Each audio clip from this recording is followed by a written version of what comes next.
And I'd like to explain why. In my research for my speech, I looked at how many officers in the government of India, the senior most officers are secretaries. How many secretaries in the government of India come from the OBC community? How many come from the Dalit community? How many come from the tribal community? And I was shocked to find that 5% of the secretaries of the government of India, sorry, 3 officers in the government of India secretary level are OBC first. And then I asked another question, what budget do they control? And they control 5% of the budget. OBCs, Dalits, tribals, all put together control 6% of the budget. Tribals control 0.1 something of the budget. So this is a shocking finding. And I said this in Parliament. My point being that are the OBCs 5% of India? Is that the amount of participation we want of the OBC community? So the central question is, how many OBCs are there in India? How many different communities are there in India? If we want to distribute power to the people of India, we have to know this number. Otherwise, we are working without data. And so I placed this on the floor of the House and I said, look, please tell us how many OBCs. We have the data, I know, because the government of India has already done the census and all this data is available. Why is the Prime Minister not releasing this data? And second, what is this delay in this census?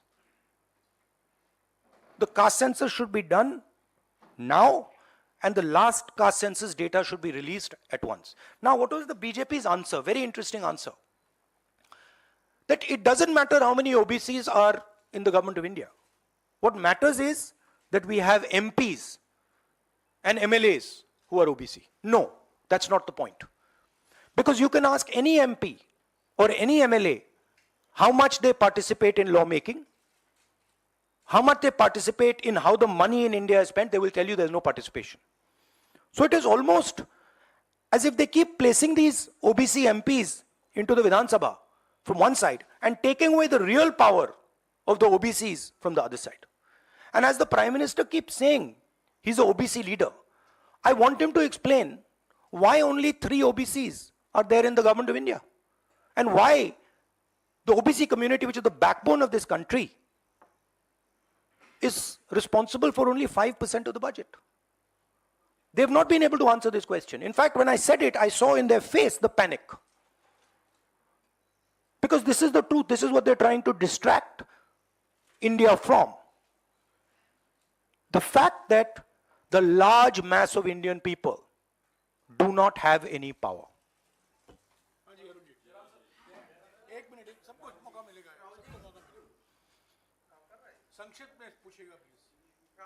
मुद्दा है ये reservation, आज से नहीं, जब से ये अस्तित्व में आया आपने पेंडोरा बॉक्स एक तरह से उसको टच कर दिया।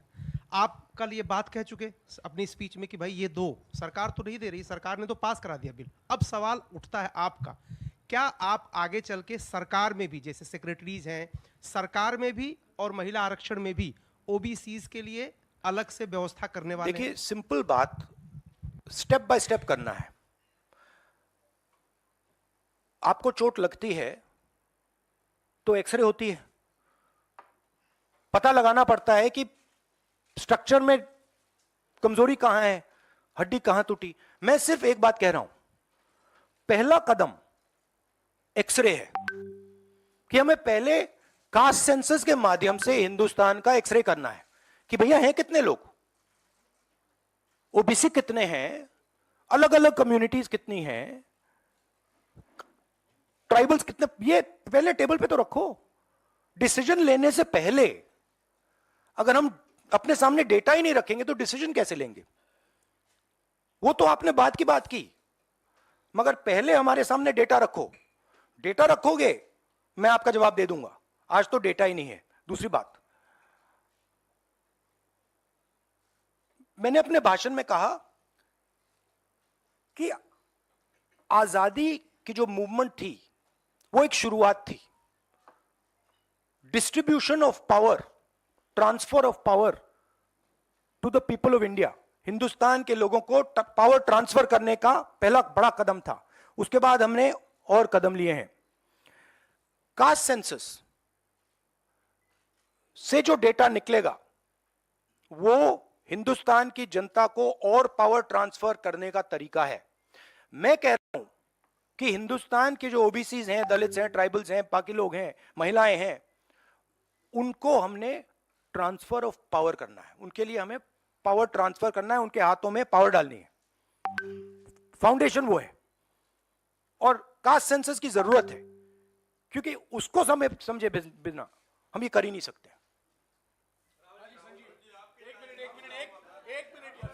हाँ, एक मिनट प्लीज. अरे रमन जी रुक जाओ प्लीज. हाँ, one second. हाँ,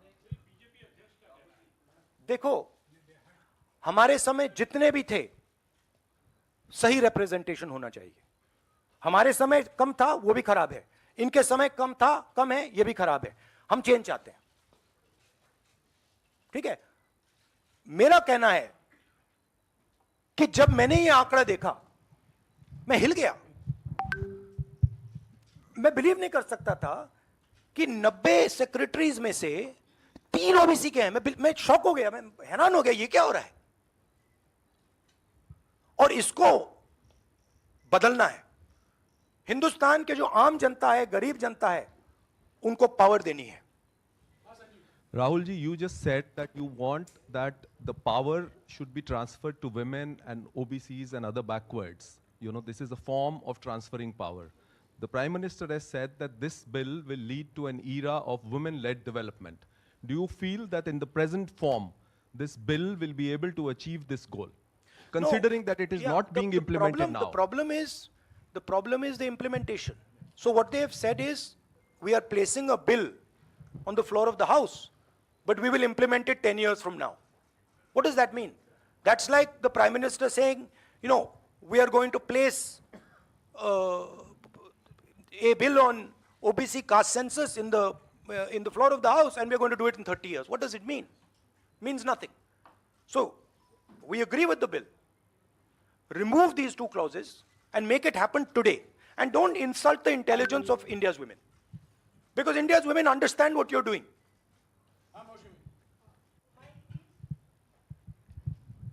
राहुल, क्योंकि स्पेशल सेशन की बात हो रही है, बहुत शॉकिंग एक वीडियो जो वायरल हो रहा है, उसमें रमेश बिदूरी साहब फ्लोर ऑफ द हाउस में एक स्पीच दे रहे हैं जिसमें वो दानिश अली साहब को ऑन रिकॉर्ड, मतलब माइक पे आतंकवादी कहते हैं, मुल्ला कहते हैं और कई शब्दों का इस्तेमाल करते हैं जिनका हम प्रयोग नहीं कर सकते.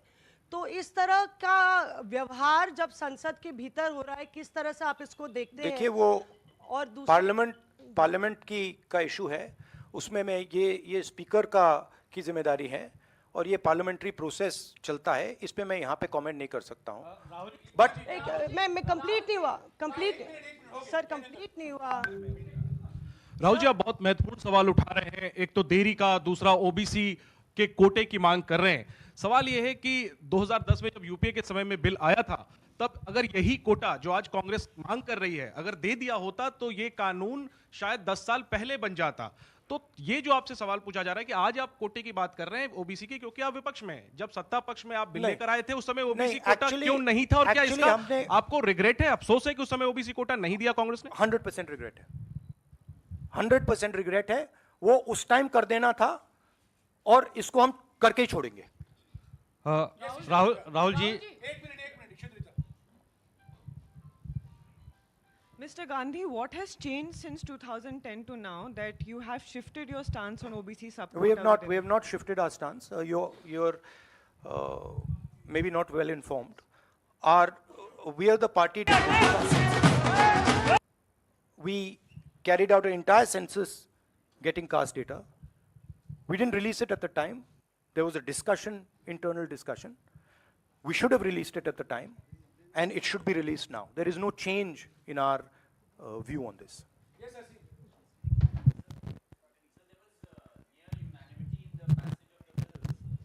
Sorry. So there was near unanimity in the passage of the bills. Do you think that a wider consultation process should have been followed before bringing the bill in the special session? We are okay with the bill. We have supported the bill. Right? Please understand the technicality. We are in full support of the bill. We don't agree with the two little footnotes that have been put in the bill that basically mean that the bill is going to be implemented 10 years from today. We support the bill. Everybody, there's nobody in the house who didn't support the bill.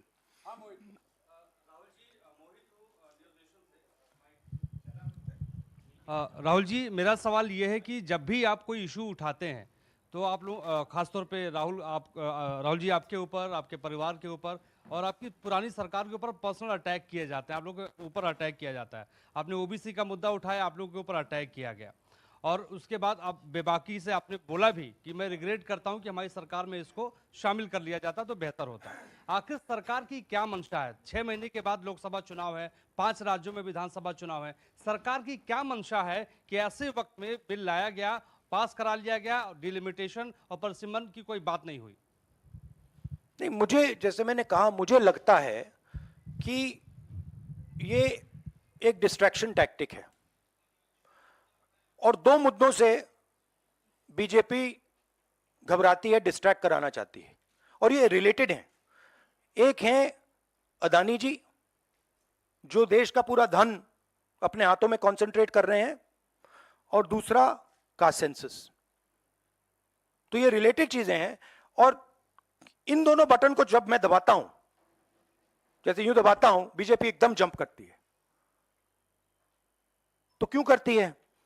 क्योंकि वो जो OBC community है, सचमुच में उनको power नहीं देना चाहती है और वो पावर अदानी जीत के हाथ में कॉन्सेंट्रेट करना चाहती है। राहुल जी, आपसे सवाल ये है, क्योंकि जब आपने लोकसभा में भाषण दिया, आपने 90 में से 3 सेक्रेटरी और ओबीसी के, जो ओबीसी कम्युनिटी है उसके हालात के बारे में बात करी। अगर 2024 में इंडिया ब्लॉक जो आपका बना है वो पावर में आता है, तो क्या इन चीज़ों को आप जल्द से जल्द इम्प्लीमेंट करेंगे? क्योंकि बीजेपी साफ तौर पर कह रही है कि आपके भाषण के बाद से साफ लग रहा है कि ओबीसी कार्ड इंडिया ब्लॉक या कांग्रेस पार्टी खेल रही है। तो आप अगर पावर में आते हैं तो आप क्या सबसे पहले देखिए, ये वो कार्ड की बात करते हैं, कार्ड के बारे में सोचते हैं। मैं कार्ड के बारे में ही सोचता हूं। मैं जो हिंदुस्तान की जनता है उनको एम्पावर करना चाहता हूं और अगर मुझे दिखे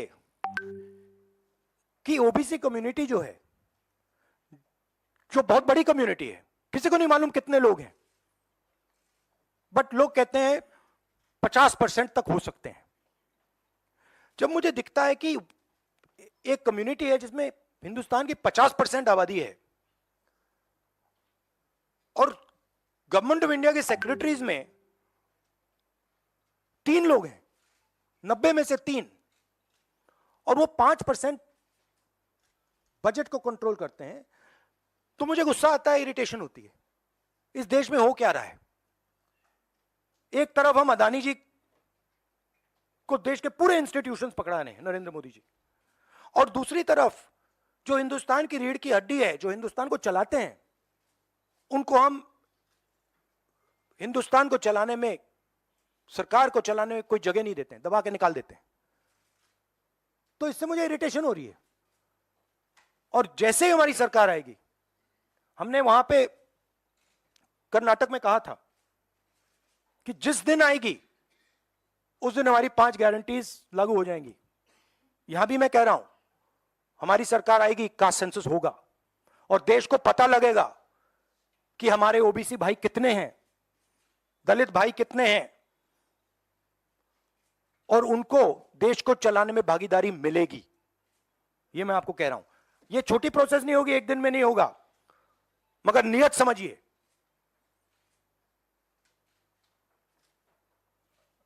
आप, नरेंद्र मोदी जी कहते हैं, अमित शाह जी ने कहा कि हमने ओबीसी को विधानसभा में, लोकसभा में डाला है। आप मुझे बता दीजिए कानून बनाने में, बजट में उनकी क्या भागीदारी है। पहले 50-60 साल पहले डिबेट्स होती थी, एमपीज का रोल होता था, एमपी कानून बनाते थे। हमारी पार्टी में भी एमपीज को हम रोल देते हैं, उनसे बातचीत करते हैं, नारेगा में इन्वॉल्व करते हैं। आप किसी भी बीजेपी के एमपी से पूछ लीजिए, विधानसभा में किसी भी स्टेट में पूछ लीजिए, सरकार चलाने में उनकी क्या भागीदारी है, जवाब देंगे हमारा कोई रोल नहीं है। ये जो मैंने मूर्ति की एनालॉजी आपको दी है, ये बीजेपी के एमपी ने मुझे लोकसभा, पुरानी बिल्डिंग में लोकसभा के बाहर बुलाया कि हमें यहां पे बैठा रखा है, हमारा फायदा उठा रहे हैं, हमारी कोई भागीदारी नहीं है सरकार को चलाने में। Thank you.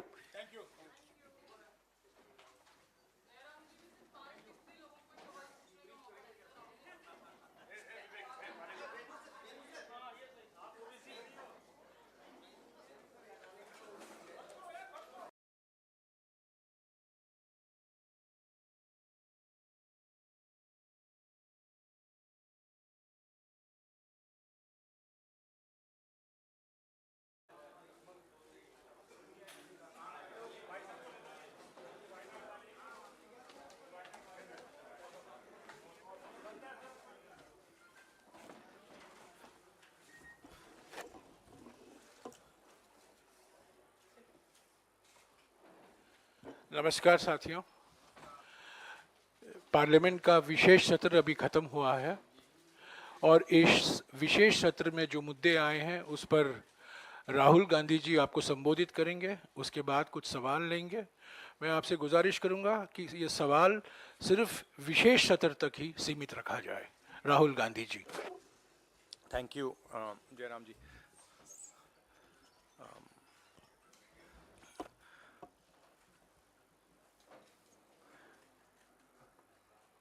कुछ दिन पहले पार्लियामेंट का स्पेशल सेशन अनाउंस हुआ और काफ़ी फैनफेयर से पुरानी पार्लियामेंट बिल्डिंग से नई पार्लियामेंट बिल्डिंग में ट्रांजिशन हुआ। वो अच्छी बात है और मेन फोकस स्पेशल सेशन का, पहले तो मालूम नहीं था ये स्पेशल सेशन क्यों हो रहा है, स्पेक्यूलेशन काफ़ी हुआ और फिर पता लगा कि इसका मेन फोकस महिला आरक्षण है। उसके बाद महिला आरक्षण तो बड़ी अच्छी चीज़ है, उसके बाद ये दो क्लॉजेज, इसमें दो फुटनोट्स हमें मिले। एक की महिला आरक्षण करने से पहले, महिला आरक्षण देने से पहले हमें सेंसस करना पड़ेगा और दूसरा डिलिमिटेशन करना पड़ेगा, और इन दोनों चीजों को करने के लिए बहुत साल लगेंगे। सच्चाई यह है कि महिला आरक्षण को आज किया जा सकता है।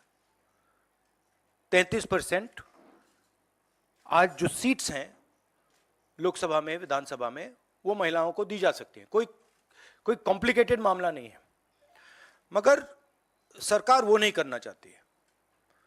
सरकार ने ये देश के सामने रख दिया है, मगर रियलिटी ये है कि ये इंप्लीमेंट आज से 10 साल बाद होगा। ये भी नहीं मालूम कि होगा या नहीं होगा। तो एक प्रकार से ये डिस्ट्रैक्शन टैक्टिक है, डाइवर्जन टैक्टिक है। डाइवर्जन किस चीज से हो रहा है? डाइवर्जन ओबीसी सेंसस से हो रहा है। मैंने पार्लियामेंट में सिर्फ एक इंस्टीट्यूशन के बारे में बात की, वो जो हिंदुस्तान की सरकार का सेंटर है, कोर है, जो हिंदुस्तान की सरकार को चलाता है, कैबिनेट सेक्रेटरी एंड सेक्रेटरीज। और उसमें मैंने एक छोटा सा सवाल पूछा। प्रधानमंत्री कहते हैं कि वो ओबीसी के लिए बहुत काम कर रहे हैं। अगर प्रधानमंत्री इतना काम कर रहे हैं तो 90 लोगों में से सिर्फ 3 लोग ओबीसी कम्युनिटी से क्यों हैं? पहला सवाल। दूसरा सवाल, मैंने यही एनालिसिस बजट को देख के की कि भैया पूरा हिंदुस्तान का बजट क्या है और ये जो ओबीसी ऑफिसर्स हैं ये इस बजट में से कितना कंट्रोल कर रहे हैं और क्या कंट्रोल कर रहे हैं। आदिवासी क्या कंट्रोल कर रहे हैं, दलित क्या कंट्रोल कर रहे हैं। ओबीसी हिंदुस्तान के 5% बजट को कंट्रोल कर रहा है, ओबीसी ऑफिसर्स। तो मुझे बात समझ नहीं आ रही है, प्रधानमंत्री हर रोज ओबीसी की बात करते हैं, ओबीसी प्राइड की बात करते हैं, मगर ओबीसी के लिए किया क्या। अब जब मैंने ये बात बोली, उनका रिस्पॉन्स बड़ा इंटरेस्टिंग है। वो कहते हैं कि लोकसभा में हमारा रिप्रेजेंटेशन है, लोकसभा में रिप्रेजेंटेशन का क्या लेना देना है। मैं कह रहा हूं कि बजट डिसीजन जो लेते हैं, जो बजट को ऑफिसर्स हैं, जो बजट को कंट्रोल करते हैं, 5% ओबीसी निर्णय ले रहे हैं। और मैंने सिर्फ यह सवाल पूछा, क्या हिंदुस्तान में ओबीसी की आबादी 5% है, यह मैं जानना चाहता हूं। अगर 5% है तो फिर वो ठीक है, उसको मैं एक्सेप्ट करने के लिए तैयार हूं। मगर अगर वो 5% से ज्यादा है तो मुझे यह पता लगाना है, और एक बार मैं मन बना लेता हूं, मैं छोड़ता नहीं हूं, मुझे यह पता लगाना है ये ओबीसी हिंदुस्तान में कितने हैं, और जितने हैं उतनी भागीदारी इनको मिलनी चाहिए। अब आप किसी लोकसभा में किसी भी एमपी से पूछ लीजिए, लोकसभा को टेंपल ऑफ डेमोक्रेसी कहा जाता है। आप किसी भी बीजेपी के एमपी से पूछ लीजिए कि वो कोई डिसीजन लेता है, कोई कानून बनाता है, कोई कानून बनाने में भाग लेता है, किसी से भी पूछ लीजिए, बिल्कुल नहीं। ना कांग्रेस का एमपी इस लोकसभा में, ना बीजेपी का एमपी, ना कोई और इंडिया का एमपी कोई डिसीजन लेता है। मतलब एमपीज को जैसे मंदिर में मूर्ति होती है वैसे मूर्तियां बना रखी हैं, और ओबीसी की वहां पे मूर्तियां भर रखी हैं, मगर पावर बिल्कुल नहीं है, देश को चलाने में कोई भागीदारी नहीं है। यह सवाल मैंने उठाया है कि क्या, और हर ओबीसी युवा को यह समझना है कि क्या आपको इस देश को चलाने में भागीदारी मिलनी चाहिए, हां या ना। अगर मिलनी चाहिए तो क्या आपकी आबादी 5% है, हां या ना, यह सवाल है। और डिस्ट्रैक्शन इस बात से हो रहा है, बीजेपी को ये जो 2 पॉइंट्स हैं, महिला आरक्षण वाले, डिलिमिटेशन और सेंसस, इनको हटा देना चाहिए और एकदम महिलाओं को जो इज्जत मिलनी चाहिए, जो रिस्पेक्ट मिलनी चाहिए, जो भागीदारी होनी चाहिए, उनको एकदम वो कर दें। और कास्ट सेंसस का जो हमने डेटा निकाला था उसको पब्लिक कर दें, तो सारे हिंदुस्तान के ओबीसी युवाओं को पता लग जाए वो हैं कितने, और नया सेंसस कास्ट बेसिस पे करें। Thank you. और प्रधानमंत्री को अपने अगले भाषण में यह कहना है, यह समझाना है देश को कि हिंदुस्तान के सबसे जरूरी 90 अफसर जो हैं उनमें से सिर्फ 3 ओबीसी क्यों हैं। यह मेन सवाल है, और मैंने दलितों और आदिवासियों की बात ही नहीं की अभी। अंग्रेजी में कह देता हूं। The BJP came up with the idea of a special session. We appreciated that idea. With a lot of fanfare and pomp, we moved from the old building to the new building. The Prime Minister, in a very dramatic gesture, carried the Constitution of India from the old building to the new building. And he said that he is passing a very important law. And we agree with him. Women's reservation is a central step in the empowerment of the women of India, and it is a critical step. But when we read the fine print, we found something very interesting. 2 little subtexts were there. Number 1, this will be done after delimitation. Number 2, this will be done after census. What it means is this bill will be implemented a decade from now. It is not going to be implemented today, and every woman in India should understand this. It is not going to be implemented today, it's going to be implemented if it is implemented 10 years from now. So this is a diversionary tactic. It's a way of making everyone's attention move away. The question is, what are they moving away from? And the answer is the caste census.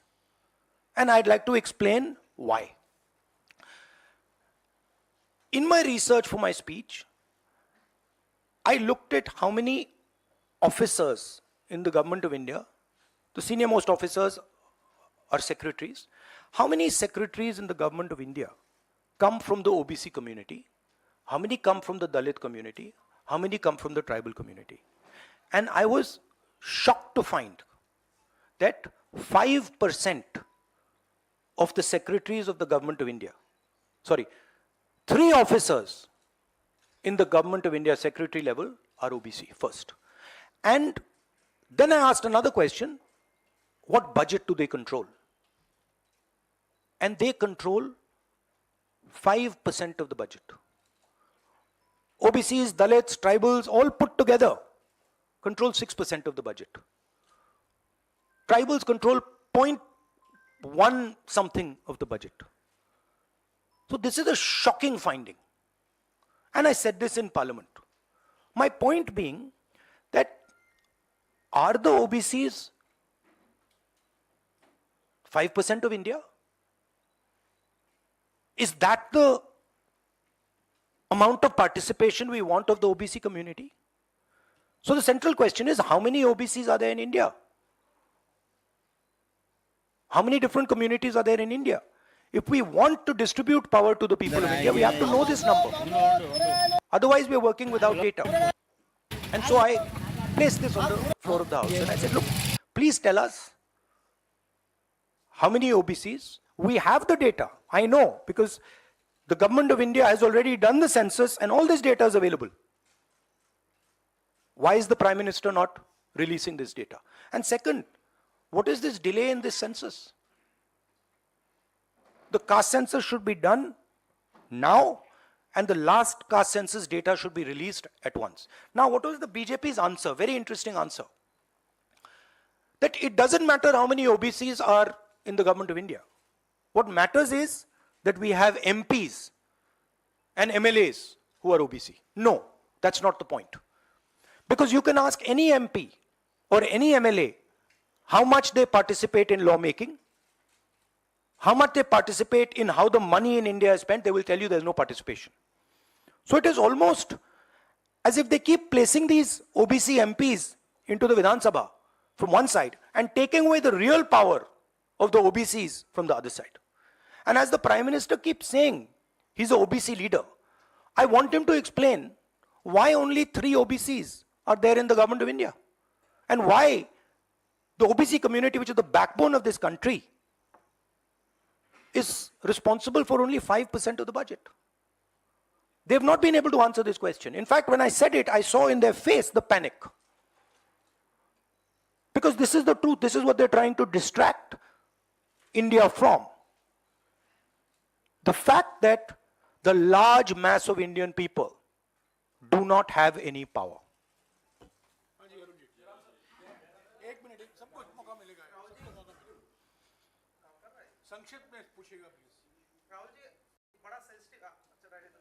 नहीं काम कर रहा। Hello Rahul ji, बहुत sensitive मुद्दा है ये reservation. आज से नहीं, जब से ये अस्तित्व में आया, आपने पेंडोरा बॉक्स एक तरह से उसको टच कर दिया। आप कल ये बात कह चुके अपनी स्पीच में कि भाई ये दो, सरकार तो नहीं दे रही, सरकार ने तो पास करा दिया बिल। अब सवाल उठता है आपका, क्या आप आगे चल के सरकार में भी, जैसे सेक्रेटरीज हैं, सरकार में भी और महिला आरक्षण में भी ओबीसीज के लिए अलग से व्यवस्था करने वाले? देखिए, सिंपल बात, स्टेप बाय स्टेप करना है। आपको चोट लगती है तो एक्सरे होती है, पता लगाना पड़ता है कि स्ट्रक्चर में कमजोरी कहां है, हड्डी कहां टूटी। मैं सिर्फ एक बात कह रहा हूं, पहला कदम एक्सरे है कि हमें पहले कास्ट सेंसस के माध्यम से हिंदुस्तान का एक्सरे करना है कि भैया हैं कितने लोग, ओबीसी कितने हैं, अलग अलग कम्युनिटीज कितनी हैं, ट्राइबल्स कितने, ये पहले टेबल पे तो रखो। डिसीजन लेने से पहले अगर हम अपने सामने डेटा ही नहीं रखेंगे तो डिसीजन कैसे लेंगे? वो तो आपने बात की बात की, मगर पहले हमारे सामने डेटा रखो। डेटा रखोगे मैं आपका जवाब दे दूंगा। आज तो डेटा ही नहीं है। दूसरी बात, मैंने अपने भाषण में कहा कि आजादी की जो मूवमेंट थी वो एक शुरुआत थी। Distribution of power, transfer of power to the people of India, Hindustan के लोगों को पावर ट्रांसफर करने का पहला बड़ा कदम था। उसके बाद हमने और कदम लिए हैं। कास्ट सेंसस से जो डेटा निकलेगा वो हिंदुस्तान की जनता को और पावर ट्रांसफर करने का तरीका है। मैं कह रहा हूं कि हिंदुस्तान के जो ओबीसीज हैं, दलित्स हैं, ट्राइबल्स हैं, बाकी लोग हैं, महिलाएं हैं, उनको हमने ट्रांसफर ऑफ पावर करना है। उनके लिए हमें पावर ट्रांसफर करना है, उनके हाथों में पावर डालनी है। फाउंडेशन वो है, और कास्ट सेंसस की जरूरत है, क्योंकि उसको समझे बिना हम ये कर ही नहीं सकते।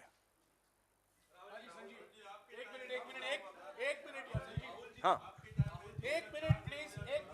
अरे रमन जी रुक जाओ प्लीज। हाँ, वन सेकंड। हाँ, देखो, हमारे समय जितने भी थे सही रिप्रेजेंटेशन होना चाहिए। हमारे समय कम था, वो भी खराब है। इनके समय कम था, कम है, ये भी खराब है। हम चेंज चाहते हैं, ठीक है। मेरा कहना है कि जब मैंने ये आंकड़ा देखा मैं हिल गया। मैं बिलीव नहीं कर सकता था कि 90 सेक्रेटरीज में से 3 ओबीसी के हैं। मैं शॉक हो गया, मैं हैरान हो गया, ये क्या हो रहा है? और इसको बदलना है। हिंदुस्तान के जो आम जनता है, गरीब जनता है, उनको पावर देनी है।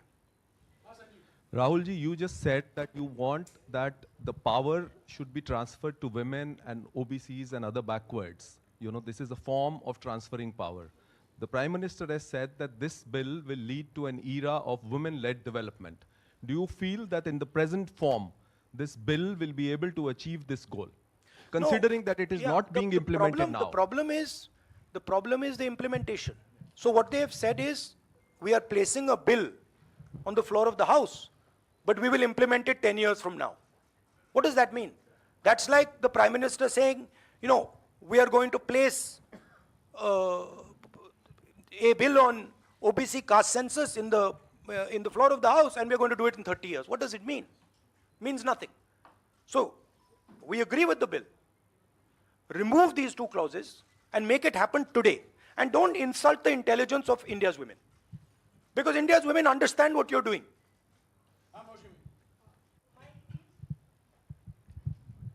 राहुल, क्योंकि स्पेशल सेशन की बात हो रही है, बहुत शॉकिंग एक वीडियो जो वायरल हो रहा है, उसमें रमेश बिदूरी साहब फ्लोर ऑफ द हाउस में एक स्पीच दे रहे हैं, जिसमें वो दानिश अली साहब को ऑन रिकॉर्ड, मतलब माइक पे आतंकवादी कहते हैं, मुल्ला कहते हैं, और कई शब्दों का इस्तेमाल करते हैं जिनका हम प्रयोग नहीं कर सकते। तो इस तरह का व्यवहार जब संसद के भीतर हो रहा है, किस तरह से आप इसको देखते हैं? देखिए, वो और पार्लियामेंट का इशू है, उसमें मैं ये स्पीकर की जिम्मेदारी है, और ये पार्लियामेंट्री प्रोसेस चलता है, इस पे मैं यहाँ पे कमेंट नहीं कर सकता हूँ। बट मैं कंप्लीट नहीं हुआ, कंप्लीट नहीं हुआ। राहुल जी, आप बहुत महत्वपूर्ण सवाल उठा रहे हैं। एक तो देरी का, दूसरा ओबीसी के कोटे की मांग कर रहे हैं। सवाल यह है कि 2010 में जब यूपीए के समय में बिल आया था, तब अगर यही कोटा जो आज कांग्रेस मांग कर रही है अगर दे दिया होता तो ये कानून शायद 10 साल पहले बन जाता। तो ये जो आपसे सवाल पूछा जा रहा है कि आज आप कोटे की बात कर रहे हैं ओबीसी की, क्योंकि आप विपक्ष में हैं। जब सत्ता पक्ष में आप बिल लेकर आए थे उस समय ओबीसी कोटा क्यों नहीं था, और क्या इसका आपको रिग्रेट है, अफसोस है कि उस समय ओबीसी कोटा नहीं दिया कांग्रेस ने? 100% रिग्रेट है, 100% रिग्रेट है। वो उस टाइम कर देना था, और इसको हम करके ही छोड़ेंगे। Rahul ji,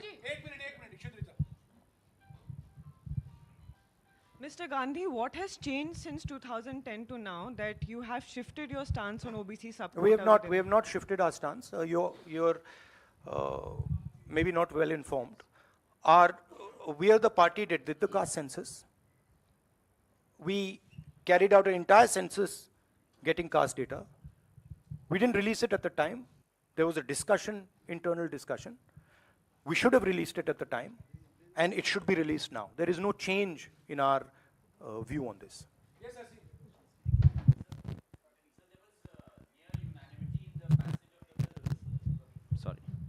So there was near unanimity in the passage of the bills. Do you think that a wider consultation process should have been followed before bringing the bill in the special session? We are okay with the bill. We have supported the bill. Right? Please understand the technicality. We are in full support of the bill. We don't agree with the two little footnotes that have been put in the bill that basically mean that the bill is going to be implemented 10 years from today. We support the bill. Everybody, there's nobody in the house who didn't support the bill.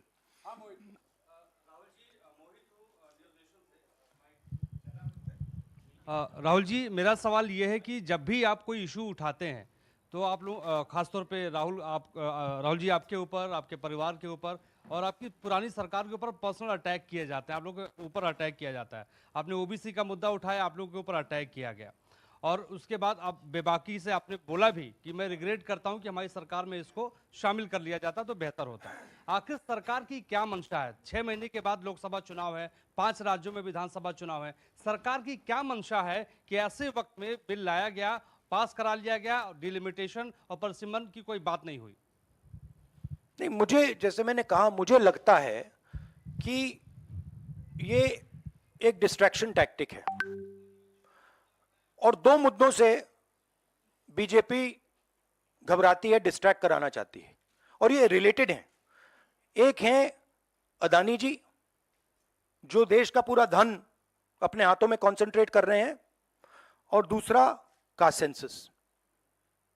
तो ये related चीजें हैं और इन दोनों button को जब मैं दबाता हूं, जैसे यूं दबाता हूं, बीजेपी एकदम जंप करती है। तो क्यों करती है? क्योंकि वो जो ओबीसी कम्युनिटी है, सचमुच में उनको पावर नहीं देना चाहती है और वो पावर अदानी जी के हाथ में कॉन्सेंट्रेट करना चाहती है। राहुल जी, आपसे सवाल ये है, क्योंकि जब आपने लोकसभा में भाषण दिया, आपने 90 में से 3 सेक्रेटरी और ओबीसी के जो ओबीसी कम्युनिटी है उसके हालात के बारे में बात करी। अगर 2024 में इंडिया ब्लॉक जो आपका बना है वो पावर में आता है, तो क्या इन चीज़ों को आप जल्द से जल्द इम्प्लीमेंट करेंगे? क्योंकि बीजेपी साफ तौर पर कह रही है कि आपके भाषण के बाद से साफ लग रहा है कि ओबीसी कार्ड इंडिया ब्लॉक या कांग्रेस पार्टी खेल रही है। तो आप अगर पावर में आते हैं तो आप क्या सबसे पहले देखिए, ये वो कार्ड की बात करते हैं, कार्ड के बारे में सोचते हैं। मैं कार्ड के बारे में नहीं सोचता हूं। मैं जो हिंदुस्तान की जनता है उनको एम्पावर करना चाहता हूं और अगर मुझे दिखे कि ओबीसी कम्युनिटी जो है, जो बहुत बड़ी कम्युनिटी है, किसी को नहीं मालूम कितने लोग हैं, बट लोग कहते हैं 50% तक हो सकते हैं। जब मुझे दिखता है कि एक कम्युनिटी है जिसमें हिंदुस्तान की 50% आबादी है और गवर्नमेंट ऑफ इंडिया के सेक्रेटरीज में 3 लोग हैं, 90 में से 3, और वो 5% बजट को कंट्रोल करते हैं, तो मुझे गुस्सा आता है, इरिटेशन होती है। इस देश में हो क्या रहा है? एक तरफ हम अदानी जी को देश के पूरे इंस्टीट्यूशंस पकड़ा रहे हैं, नरेंद्र मोदी जी, और दूसरी तरफ जो हिंदुस्तान की रीढ़ की हड्डी है, जो हिंदुस्तान को चलाते हैं, उनको हम हिंदुस्तान को चलाने में, सरकार को चलाने में कोई जगह नहीं देते हैं, दबा के निकाल देते हैं।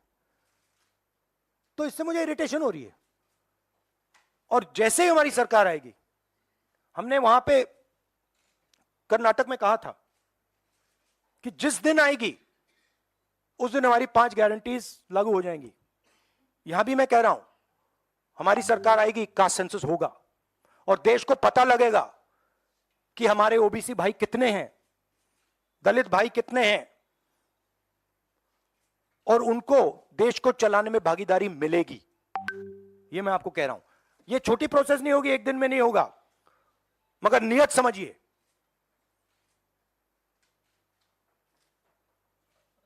आप, नरेंद्र मोदी जी कहते हैं, अमित शाह जी ने कहा कि हमने ओबीसी को विधानसभा में, लोकसभा में डाला है। आप मुझे बता दीजिए कानून बनाने में, बजट में उनकी क्या भागीदारी है।